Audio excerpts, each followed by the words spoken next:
اومدید. خوش اومدید. بهتون به سر میشه دمتون کرد. تا اونجایی تموم شد داستان که شاپور وصف شیرین پس خسرو رو شروع کرد برای شیرین گفتن و حالا باز هم به قول خانم دکتر قراره امروز دوباره از شاپور بشنویم. تو گروه گفتن که بریم ببینیم جناب شاپور چی میگه. سلام خدمت همه دوستان عزیز، خوش اومدید و همینطور آقای نوابی و خانم گرامی که من چقدر افتخار میکنم که این دو تا دوست عزیز همراه ما هستن و چقدر همصحبتی و همراهی شما و من لذت بخش. یعنی من واقعا لذت میبرم از اینکه انقدر شما همراهی در خوندن این متن با من و چقدر به من یاد میدید. جدی میگم اصلا خیلی لذت میبرم از این قضیه. خب از این موضوعات بگذریم. در سال گذشته ما درباره شاپور صحبت کردیم و اینکه شاپور خسرو رو با توصیفاتی از شیرین عاشق کرد.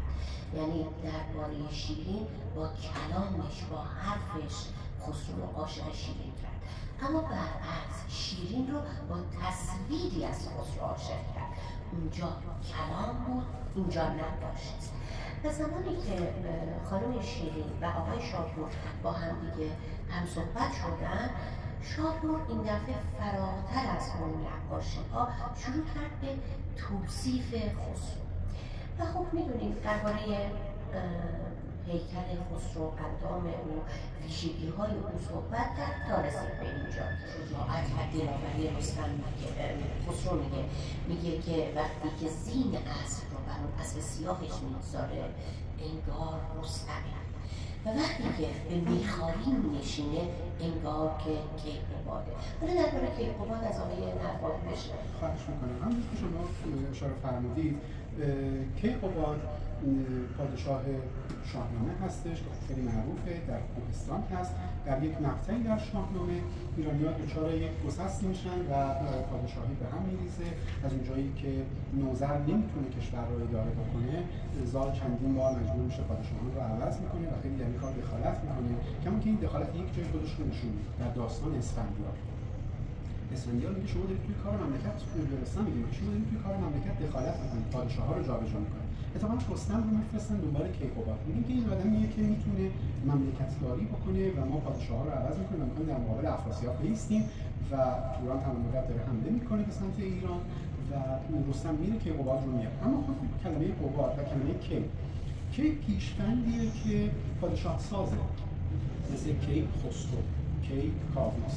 این که پیشوند پادشاه سازه. اما یک پسوندی هم داریم، حالا می‌خواستم از شما بپرسم که این پسوند شما هم حالا این چیزی رو شنیدید که اون هم یک پسوند پادشاه سازه، مثل آسپ، مثل لحراس، گشتاس، گرشاس. ببینید آسپ در واقع یعنی اسب، همون اسب، بی‌برز، یعنی هزار اسب، بی‌برز. چون این متن‌هایی که به دوره اساطیری ایران برمیگرده و در دوره اساطیری اسب داشتن و شجاع بودن در مورد خلافت بودن، جنگیدن برای کشور خیلی اهمیت داره. در نتیجه اسب یکی از ارکانیه که مثلا مثل کشاورزی در دوره زرتشتی ها که یک رکن خیلی مهمه، شما تو اوستا آثاری از کشاورزی می‌بینید. در دوره پهلوانی و در دوره اساطیری هم شما اسبی که از ارکان کاره، به خاطر همین اسمها مرتبط با اسب بوده. کسی که هزار اسب داره، کسی که اسب سیاه باشه، کسی که میدونید این نوع اسباب رو میتونی آوردن. من فکر نمی کنم که آسب فکر نمی کنم رفت به شاه داشته باشه، بیشتر به اون بعد پهلوانی و جنگاوری و امثال این کار داره. نکته‌ش اینه که قباد، حالا اینجا اشاره کرده از آسپ بگذریم، قباد هم اسم پدر خسرو اول، قباد اول، که اتفاقا این مقطعیه که خیلی تاریخ ایران تغییر می‌کنه. از اونجا هستش که تاریخ ایران دچار یک دگرگونی نمیشه، خالی از غلط نیستش، حتما دوستان میرن میخونن و اگر که ما هم ادامه بدیم یه روزی حتما در موردش صحبت میکنیم. و قباد دوم هم که پسر همین خسرو هست. اینجا ما یک چیز دیگری رو هم داره میگه که رستم رو در مقابل شاه گذاشته، یعنی یک پهلوان و یک شاه.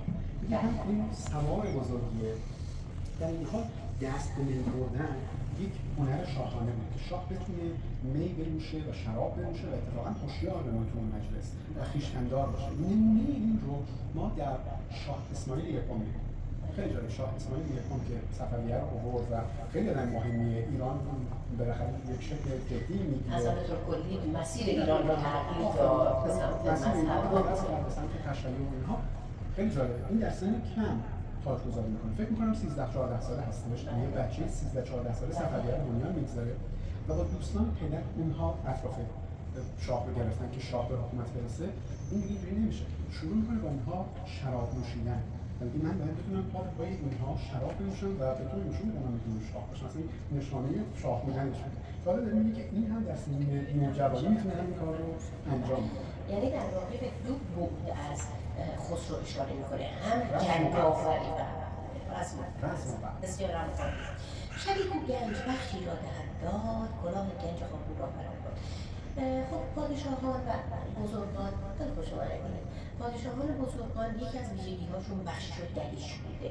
میگه شبی که خسرو پرویز داره حق گنج بخشی و بخشش رو ادا میکنه، کلاه گنج قارون را برآورد. گنج قارون نماد یک گنج خیلی زیاده. افسانه و اسطوره‌ای پشتش هست که این گنج قارون نتونست بهش برسه و تا ابد در زیر زمین روانه. اصلا به نام گنج روان هم معروفه. اما باد بردن کلاه یک کنایه است. میگن بگو کلاه تو باد نبره. یعنی چی؟ این کنایه کلاه پس معنیه نباشه.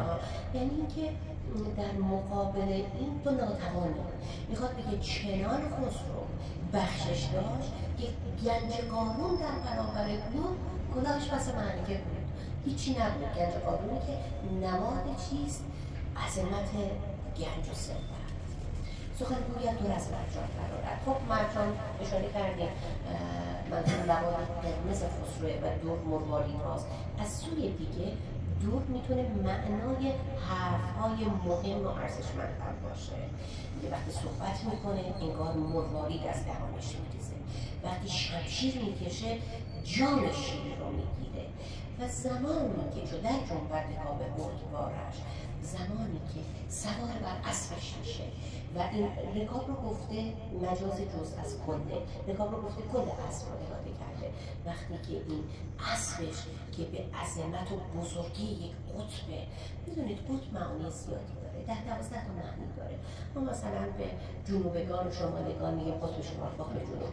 به میله‌ای که وسط سنگ آسیا گذاشته میشه و سنگ آسیا به دورش میچرخه میگیم قطب.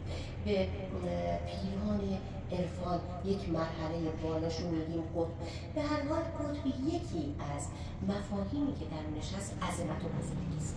من تصور میکنم، حالا باز پای صحبت آقای نوایی هم خواهیم بود که نظرشون نسبت به قطب چیه. یه وقتی که اون اسب عظمتش رو به حرکت در میاره خسرو، عنان دزدی کند باد از غبارش. گرد و غباری که از سم اسب خسرو بلند میشه، باد انگار چیکار میکنه؟ عنان دزدی میکنه. درباره عنان دزدی باید خدمتتون عرض کنم، عنان به اون لگامی که به دهنه اسب میگن عنان. در مورد عنان کنایه ها و تشبیهات زیادی به کار رفته. مثلا عنان گسیخته یعنی کسی اسبی که بسیار سریع حرکت کنه. وقتی میخوان بگن ترمز این کسی رو بکشن میگن عنانش رو کشیدن. اما ما یک کلمه‌ای داریم میگن دید دزدی. نمیدونم با دید دزدی چقدر باش داریم. ضعیف میره پشت در یواشکی نگاه میکنه. به این حرکت میگن چی؟ دید دزدی.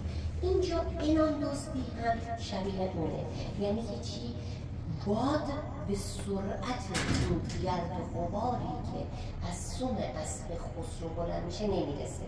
این کار در چیکار میکنه؟ عنان دزدی میکنه. حالا آقای نوابی نظر شما راجع به اون نصفی که من دارم روش میشه قطروارش. همونجور که با هم صحبت کردیم پیش از جلسه، من هم به معنای قیت همین هستش. اما خب حالا چون نسخه بدلها زیاد بوده، الان ما خودمون دو تا نسخه داریم، یکی قطبه یکی قطره. اگر قطر بگیریم به معنای اقلیم و کرانه هستش، معنای جانب هستش و همون معنی که شما میگید باقی هم همین رو ازش درک می‌کنم دیگه. در کلیت همین معنی رو میده. موقع خسته که ما روزه به کار میبریم، در گذشته ماندن رو جاش به کار میبردن. خسته از مصدر خستن یعنی زخمی و اینجا میگه قدمگاهش زمین را خسته دارد. این اینقدر تنمنده که وقتی پاشو میذاره زمین چاک میخوره، زمین زخمی میشه و اینقدر شتاب داره با عجله میره که کره زمینی که داره میگرده، فلکی که داره، چرخی که داره میگرده در قبال سرعت او کند میشه، او سریعتر از اینها میاد. یه واقعا مبالغه به حد اعلا. فقط این رو شما به فرض درست فرمودید که فلک زمین رو فکر نمی‌کرده که داره میچرخه، میگه چرخ فلک داره میچرخه و خیلی جالبه که باز دوباره انگار که حالا گفتش که زمین رو خسته میکنه. بالاتر در مورد رستم صحبت کرد. رستم هم همین اتفاق براش میفته. رستم هم البته در جوانی زورش خیلی زیاد بود، میگه من سخت راه برم این زمین خسته شد. از خودم میخواد که زورش رو کم بکنه و در ماجرای سهراب دوباره زورش برمیگرده. خیلی شبیه اون بود به نظر من. خب چه چیزی به فردوسی داره، کما که قبلا هم گفت. بله، قبلا هم اشاره کرد. فلک با اون به میدان کند شمشیر. خب وقتی که فلک میخواد با خسرو بجنگه، فلکی که سرنوشت، قدرت، عذاب قدر همه چی دست اوست، وقتی وارد میدان جنگ خسرو میشه شمشیرش کنده. حالا مصرع پردرش به گشتن نیز گه بالا و گه زیر، نظر شما چیه؟ ببین من تعریفی که خود مصحح و واردات رو نگاه کردم، یعنی فلک در گردش زیر و بالا نیز با او کنده است، به همون گونه که در میدان کند شمشیر است. این چیزیه که حالا مصحح آورده بودش. البته حالا داره میگه که در فراز و فرود فلک با این حتی کند هستش و حریف این نمیشه در رقابت کردن. بخصوص که در بیت بعدی درباره اقبالش صحبت میکنه که این بسیار بلند اقبال هست. اما ما می‌بینیم که در فراز و فرود و در بالا و پایین زندگی اتفاقا خسرو شکست می‌خوره. حالا این هم تو ذهنمون باید باشه که اتفاقا این اتفاق نمی‌افته در این رقابت با فلک، حالا با دست روزگار و کلمه شمشیر رو هم حالا خیلی جالب بالاتر به شیر و شمشیر اشاره کرد. شمشیر به معنای ناخن شیر بود. چه جالب. شمشیر به معنای ناخن، به ناخن شیر میشه شمشیر. بدو شاپور گفت ای رشک خورشید، ای کسی که خورشید به تو حسادت میبره، دلت آسوده باد و عمر جاوید. اینکه حالا عمر جاوید باشه یعنی عمر زیاد پیدا بکنیم، اما که دلت هم آسوده باشه، ما همین رو دوست داریم دیگه. دوست داریم یه آسودگی هم توی زندگیمون داشته باشیم. صرفاً عمر طولانی مهم نیست، اینکه یه آسایشی هم داشته باشیم، یه آسودگی هم همراهش و یه راحتی هم همراهش باشه. یا حالا براش داره دعا میکنه که تو این چنین باشی. ثواب آن شد که نگشایی به کس راست. ثواب با صاد به معنای درسته، برعکس ثواب ثواب با سه نقطه به معنای همین ثواب شما لازم می‌کنید در قبال یه کار خوب انجام میدید. این ها رو ما دیگه درست تلفظ نمی‌کنیم، اون رو باید بگیم ثواب با تی اچ باید بخونیمش دیگه. ثواب بخونیم. دقیقاً. چون مردان برنشین بر پشت شب. درباره که کلی فردا سوی نخجیر پرواز، این پرواز بله جامعه باشه. این که فردا به سمت نخجیر برید و خیلی سریع باید برید. پرواز کردن با راه رفتن تفاوتش همینه دیگه. پرواز یک سرعت زیادی داره. همزمان ما همین میگیم دیگه. شما میگین که چطوری خودتون رسوندی راه ترافیک رو، پرواز کردم خودم رسوندم به شما. مثلا میگیم دلم پرواز کرد. اصلا پرواز کردن یعنی راه رفتن هم یه جایی هستش. شما پرواز کردید. بله. بیستیشون استاد پروازی. چون مردان برنشین بر پشت شبدیز به نخجیر را یا از نخجیر بگریز. گفتش که سوار شبدیز بشد، بیا توی نخجیر، بیا توی شکارگاه و از شکارگاه فرار کن. توضیح این که اسب خسرو شرنگی به مجلس سیاه است. هم توی صفحه قبلی توی ابیات قبلی گفتش اسب خسرو سیاهه، حالا برای شبدیز رو هم بدن به خسرو که این هم رنگش سیاه هستش. درباره تولد شبدیز صحبت کردیم. یه اتفاقی میفته، میگه که تو برو توی نخجیر و از نخجیر فرار بکن. ما چند تا داستان داریم درباره اینکه پادشاهان میرفتن به نخجیر شکار می‌کردن، اما خب در گذشته از اونجایی که امکانات نبوده، اگر خورشید غروب می‌کرده شاه از گروه دور می‌افتاده از اون سپاهیانش و ممکن بوده گم بشه و همین گم شدن شاه میرفته یک جای، یک چراغ، یک دهی پیدا می‌کرد و این خودش آغاز یک داستانی بوده. ادبیات ما سراسر پر از این داستان‌ها هستش که یک شاهی میره به یک دهی و فردا سپاه میاد رو پیدا می‌کنه. اما اینکه در دوره قاجار هم داریم که ناصرالدین شاه چجوری عاشق چیز شد. بله اینها هستش دقیقاً. توی نخجیر شاه گم بشه و حتی مواردشون که شاه رو در نخجیر ترور بکنن، حتی در هنگام شکار یا با گلوله یا با کمان. البته که در اینجا چون مردان یعنی لباس مردانه بپوش. اینجا میخواد بگه که یک جوری باش که کسی تو رو به شکل زن نبینه که بتونی فرار کنی. نخواهد کس تو را دامن کشیدن، نه در شبدیز شبرنگی رسیدن. در شبدیز شبرنگی رسیدن که معلوم میگه هیچ اصلی به پای شبدیز نمیرسه. نخواهد کس تو را دامن کشیدن. دامن یک معنیش همین هستش که الان می‌بینیم لباسی که مخصوص خانم‌ها هست، اما در اصل به معنای پایین لباس هستش. مثل اینکه میگیم دستم به دامانت، همین از همین میاد. نقطه مقابل دامن چیه؟ گریبان بالای لباسه. گریبان بالای لباسه، دامن پایین لباسه. نخواهد کس تو را دامن کشید، نه کسی میتونه تو رو بگیره، نه هیچ اصل به شبدیز نیست. تو میتونی فرار کنی. جسارت میکنم آقای نوابی، دامن کشیدن این کنایه داره. ببینید الان هم میخوان یکی رو مانع حرکتش بشن، مثلا گوشه چادرشو میگیرن، گوشه دامنشو میگیرن. چون آقایون لباسشون بلند بوده دامن داشتن، دامن طرف رو میگرفتن، این حرکت نمیکرد. در نتیجه دامن کشیدن کنایه است از مانع حرکت شدن. اون خرامان رفتن این دامن لباسش قد کشیدن. در واقع آقایان هم لباسشون مثل خانم‌ها بلند، بت‌های تله اسمر و شما میتونید ببینید که لباس مردان هم همینجور بلند می‌کنه. تو چون سیاره میشو میل در میل، من آیم گر توانم خود به تعجیل. گفتش که تو مثل سیاره باش. سیاره به چه معنا هستش؟ سیاره مشخصش اینه که در سیر هست و در حرکت. همین الان ما میگیم سیاره‌ها و ستارگان، سیاره به خاطر حرکتش میشناسیم. میگه که تو مثل سیاره و اتفاقا خیلی پرشتاب باش. میل در میل، میل واحد مسافته، 1/3 فرسنگ. میگه تو سریع این مسافت رو برو جلو، من هم خودم رو میرسونم به تعجیل، من هم با عجله خودم رو به تو خواهم رسوند. اما خب ممکنه ما نتونیم همدیگر رو پیدا بکنیم. یکی انگشتری از دست خسرو بدو بسپرد که این برگیر و میرو. گفت این نشان خسرو پیش تو باشه، این انگشتر خسرو و این رو با خودت بردار رو برو. اگر که شاه رو دیدی یا اگر اتفاق افتاد این بتونه تو رو نجات بده. شما یاد چه داستانی انداخت؟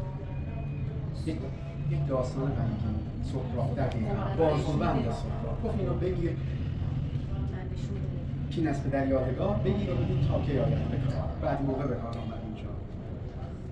اگر در راه بینی شاه نو را، به شاه نو نمایی ماه نو را. میگه که اگر شاه رو در مسیر دیدی، ماه نو اشاره به خود شیرین هستش. میگه که یک اشاره میتونه به شاه به شیرین باشه. شما میفهمید اشاره به ممکنه به انگشتر صحبت. بله، چون که بهش انگشتر رو میده، میگه شاه که دیدی انگشتر رو عنوان علامت آره دیگه، چون خسرو انگشتر رو بهش داده که با شیرین باشه. چون میتونه هم مستعار از شیرین باشه. اینو چه میگن درباره ماه، شما تمام مدت میبینید داره درباره ماه صحبت میکنه. نمیدونم مقاله رو گذاشتم که میگم یا نه.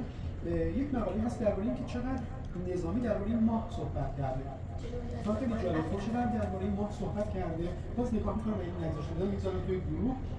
مقاله هم به زبان فارسی هستش. ما می‌دونیم که از ایران بسیاری از عالی‌ها به جهان اسلام رفته و اون رو در خودشون حل کرده. اتفاقا یک برنامه خیلی خوبی رو آقای داریوش کریمی که از قسمتاش درباره آیین بودا بوده، میتونید برید ببینید.